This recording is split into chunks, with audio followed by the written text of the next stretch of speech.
So far, we're creating our first database application in Android. It's more complex than the ones you've done so far, right? So we've finished with our DB adapter class. This class, as you can see, is the one that will enable us to access our database functionality. So far, this is the only thing we've coded in. You'll see our imports just to check what you guys have done. Make sure you have the correct imports. At the start of the class, we have our declarations for constants and variables that we'll use throughout the class. After the declaration, we have the constructor for the class. Then we have an inner class called database helper. That creates our connection to the database. And after those items, we now have the actual functions and methods that you need for a database. Close, insert, and get all entries, as well as a get random entry function. So before we continue, just make sure that you have this code in your project already. Consult the link so that you can download the correct files for this particular example. The next thing we'll look at are ways to make use of this DB adapter class. So again, recall all of the other projects that you've done concerning databases. Normally, the first thing you want to do with them is store data inside. Once you've stored data, you want a way to get data from a database. So we'll look at that now. First, we'll look at your application screen. This application is simple enough. On your default screen, I've called mine main.xml. You may have called your main screen something else. Just make sure you're keeping track of the names. It's simple enough. You see one text box.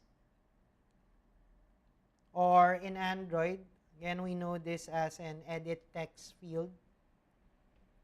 Then we have two buttons.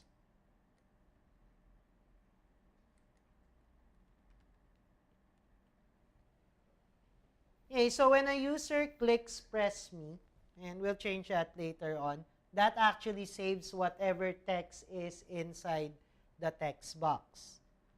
When someone presses generate random quote, it will randomly pull data from the database and display it to our users. Okay, so again, simple enough. Make sure you have this up on your main screen. I'll show you the actual code so we can sync up on the names. So what I did now was to give names to my various buttons. Again, if you're the type of programmer who likes looking at examples but changing them so they can understand more clearly what's happening, feel free to do so. Just take note of the names of your buttons and text boxes. So my edit text or my text box is named quote. As we can see, Android ID @+ID quote. So whenever we refer to it in the program, we'll call it quote. First button is named go, and then the second button is named genran. So that takes care of our user interface. Again, before we proceed to the main activity class, make sure that you have a screen that looks something similar to this one.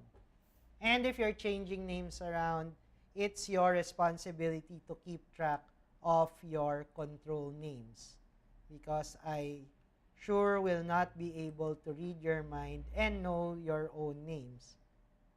So we go to the actual program that runs when this application is called by the user.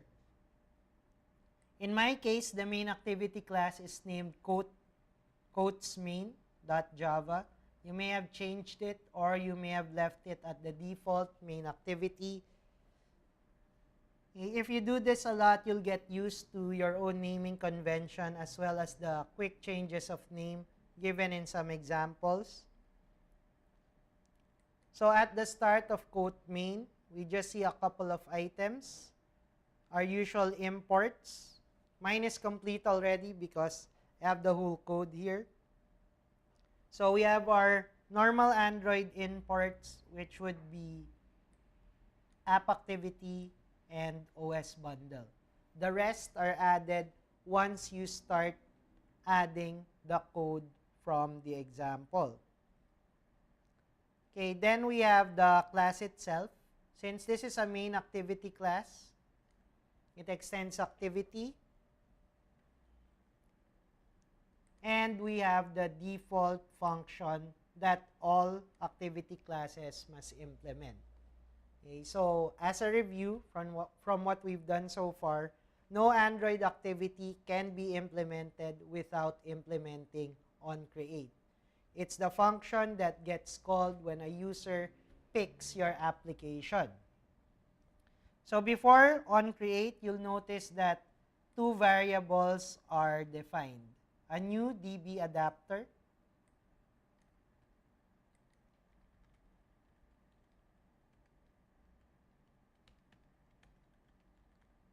okay, so you created this one, DB adapter, and then a variable to hold the text box. Okay, we do this so that we can manipulate those items further on in the code. OnCreate is simple enough. That's the usual thing. Saves the current state of the phone. So in case we switch to another application, it can return the phone to its previous state. And then it sets our screen. So it calls my main screen. It's what the user sees when they run the application. After that, it just makes the buttons live. Okay, so we see here, button, set button, which is the first button we have. And then get button is the second button that we have. So we do this so that inside our program, it recognizes the button go and the button genran. If you typed everything in correctly, you won't need to worry about spelling. The IDE should help you with that. After the buttons are made visible, we set their Onclicklistener, which allows the buttons to actually interact with the users. Okay, so that defines the main activity, and then you'll say to yourself, looks pretty simple enough. The more complex code is at the bottom of that when we start defining Onclicklistener. So this does a couple of things. First, this gets activated when you press either of the two buttons in the screen. It can tell between the two buttons by using the Java switch statement. So all the controls that you put on your screen, especially buttons, they actually have a number attached to each one of them. So Android actually refers to these controls using integers.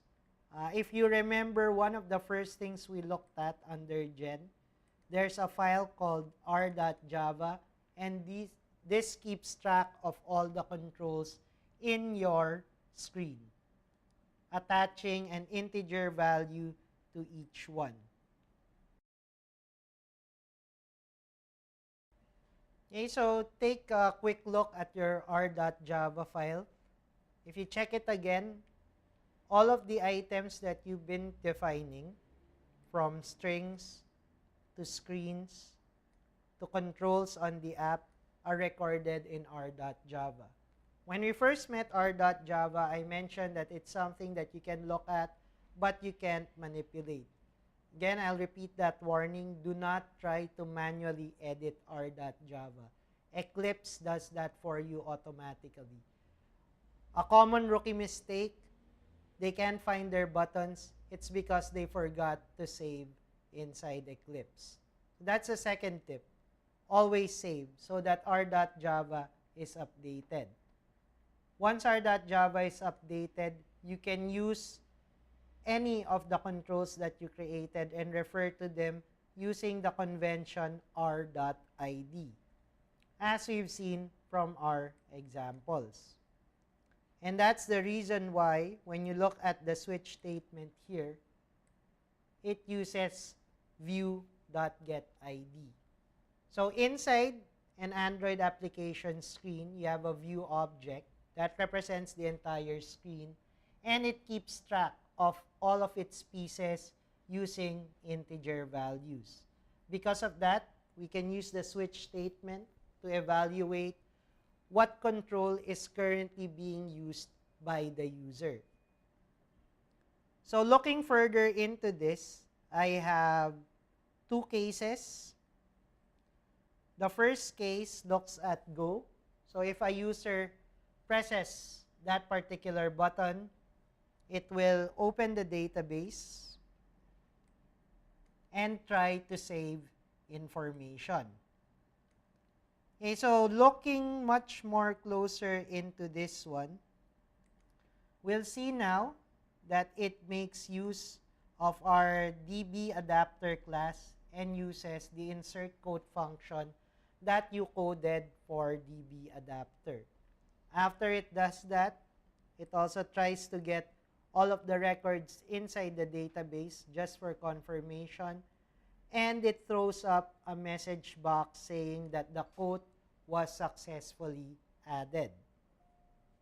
Okay, if you take a look, that's the use of the toast object here, especially for people who grew up on Visual Basic or .NET and are fond of using message boxes. Android's message box is known as the toast object. So you'll see here the syntax for making use of toast. Every time we save a new code, a toast message will appear on screen. It's inside the try-catch. Java programmers, C++ programmers, C# programmers would be familiar with this. We always put items that will interact with input and output inside the try-catch, just to be sure that if something goes wrong, the catch statement will take care of the error. Okay, one thing to remember when making an app, you don't want your user seeing error come up on the screen. You don't know how they'll react. Some of them will just smile and shrug it off. Most of them will panic and call tech support. Catch is your chance to give them a statement that tells them why something went wrong. If I press another button, in this case, our genran button, almost does the same thing, except this time it makes use of the getRandomEntry function in DB adapter. Uses toast to show the saved record, and again, it's inside a try-catch statement, just in case something goes wrong, and we do not want to panic the user. At the end of all those items, never forget to close your database. Okay, that's very important. If you don't close your database properly, it might end up corrupting the data that's saved inside it. Okay, so if we review what we've done so far, we actually created a DB adapter class. So this again encapsulates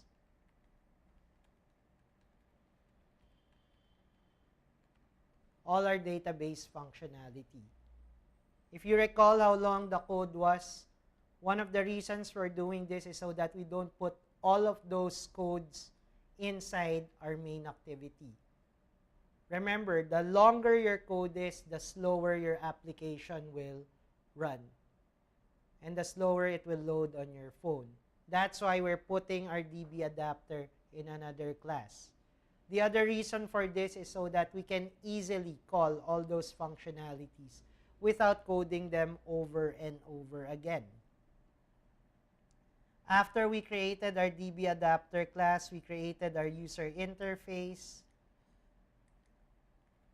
As we all know, all Android projects created in Eclipse has one default screen. We modified it so that it contains all of our interaction.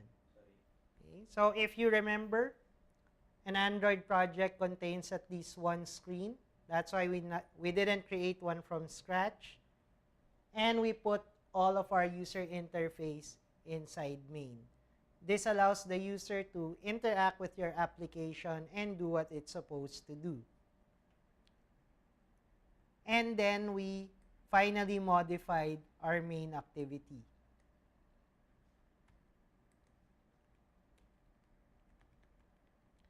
So any Android application must have at least one main activity, and that's called whenever the user starts interacting with your application, which means the moment that person picks your app from the application tray, main activity starts running. Okay, we'll look at each one before we run this. DB adapter, very long piece of coding. I suggest trying to type it all yourself from the materials that you can download for this course. Because when you type it in yourself, you get to absorb more of what it's trying to do. If you look at how many lines this has, again, we don't want to bog down main activity with all of these lines of code. Because main activity itself is also a long piece of coding. So once everything is right, we don't have any more syntax errors, we can try running this. When you're coding in Android, always make sure that you have an emulator running already. Otherwise, you'll be subjected to the long wait for the emulator to boot up. So make it a habit. When you open Eclipse, also open at least one emulator. Since I have one already up now, I'll just minimize my code window so I get back my entire project workbench, and I'll run this Android application.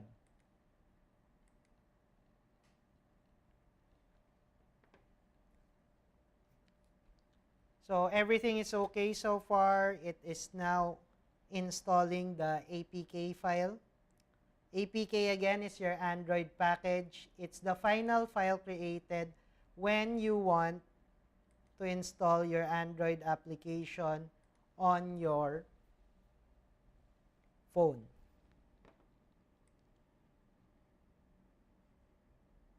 So our app should come up shortly once the emulator decides it's ready. As we can see from Eclipse, it's still installing the database simple example APK. You can also check the DDMS view just to see what's happening.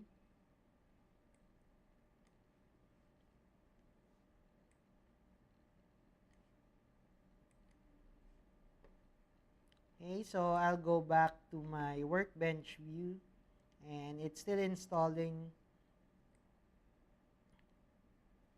If you worked with Android for a while, this is the thing that requires your patience.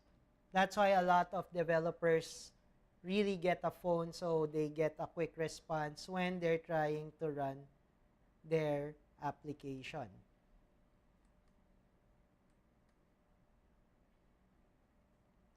Okay, so now it's trying to start the application.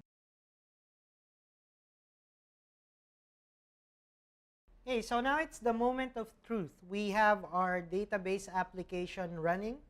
As you can see from my screen. Again, it does a couple of things. One, a user can enter a phrase or a quote or a word. Since we're just testing this out, you can type in gibberish. That should be okay. And if we look at our user interface, we can either save what that person has typed in, or we can see what data we have in the database. So it will return a random record from the database. So since this is the first time we're running the app, the database would be empty right now. I'll try to put in something.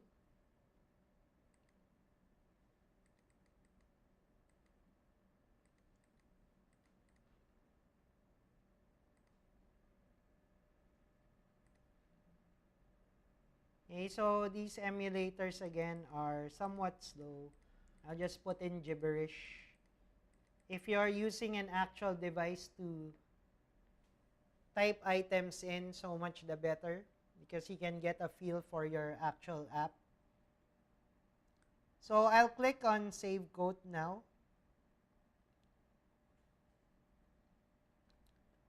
And you'll notice that when I clicked on Save Code, this message appears. So that tells us right now that we are able to successfully enter information into the database. And the way the code works, we blank out the text box. So that tells the user that the data he or she put in was saved in the table. I'll add a second one.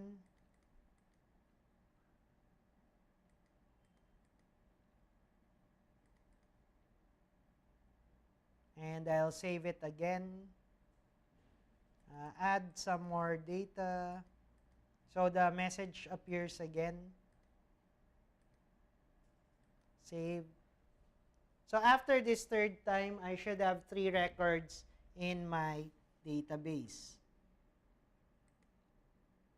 And I'll save it again, just for good measure.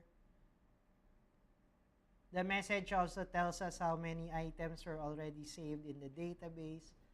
To retrieve information, I'll click on the second button. And you'll notice now that whenever I click Generate Random Code, it shows me a message box at the bottom. So again, this is the toast message.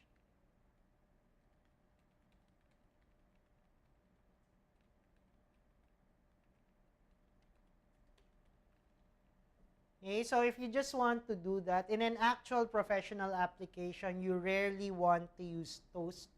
But when you're debugging your app during development, it's a handy tool you can use to check if you're getting the correct information or response from your app. So if you got to this point, if you got to this running app, pat yourself on the back, because what you have right now is the complete sample of a very simple database application in Android. And you might be thinking right now, is that all there is to it? Actually, there's more. We need to save data.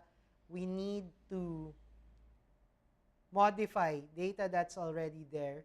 The sample code will be given to you. You can download it from the same link, and you just add it to what we've done so far for this particular example. The good news is you can actually tell your mom right now, Mom, I actually made an app that has a database in my Android application. The concepts that we looked at here will form the basis for all your future database applications. Okay, so what are you waiting for? Download the extra code from the link that we provided and complete your database app.